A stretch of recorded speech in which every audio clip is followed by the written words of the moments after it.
Hello friends, in this video I am explaining you Banker's algorithm for request algorithm.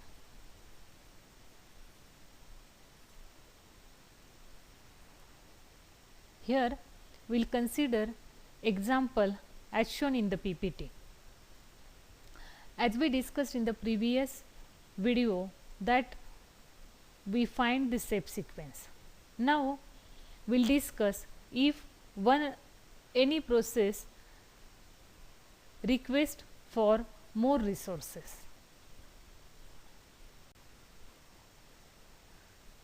Now we will discuss how to check the request from P2 which arrives for 0420 can be granted immediately. There we will consider one request variable as given in the problem. It is 0420.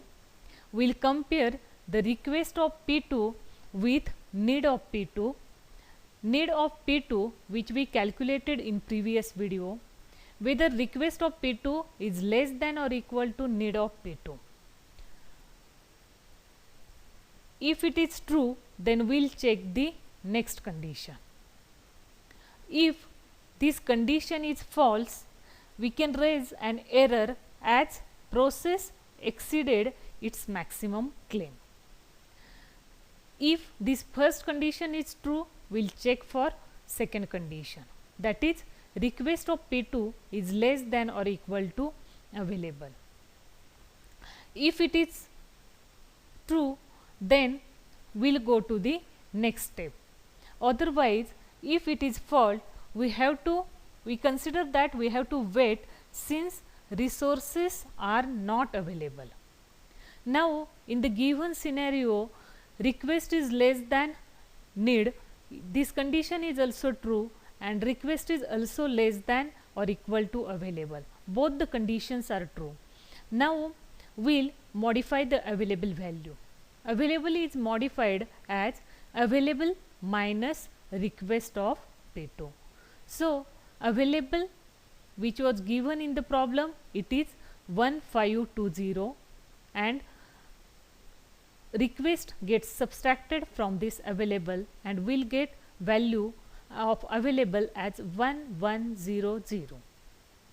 Same way we can modify, we can calculate the modified value of allocation by adding allocation of P2 with request of P2 and we get new value of allocation as 1420. Then we again calculate the need of P2.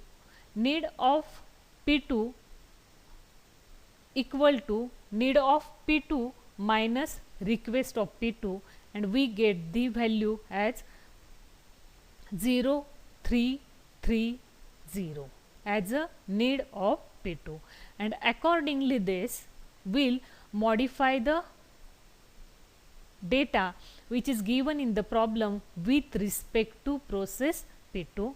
As we calculated, we get new allocation value as 1420 which we putted in the allocation matrix.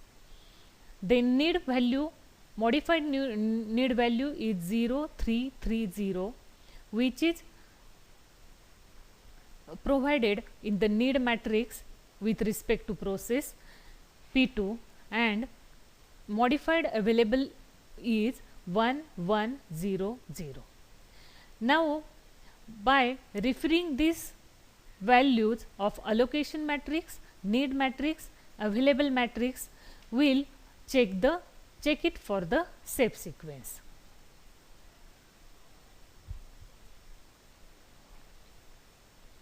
As in previous video we already explained how to find the step sequence. So by using same procedure we are going to use the available value.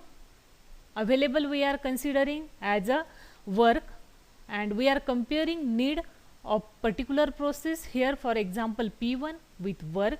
If it is true, we'll modify the work value. And in the same way, we are going to find the processes which will satisfy the condition and accordingly modify the work value, that is available value. So based on that, we'll get the step sequence as P1, P3, P4, P5 and P2.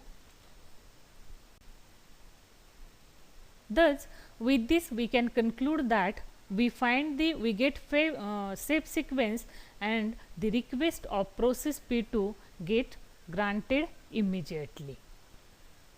These are some references which I used. Thank you for watching this video.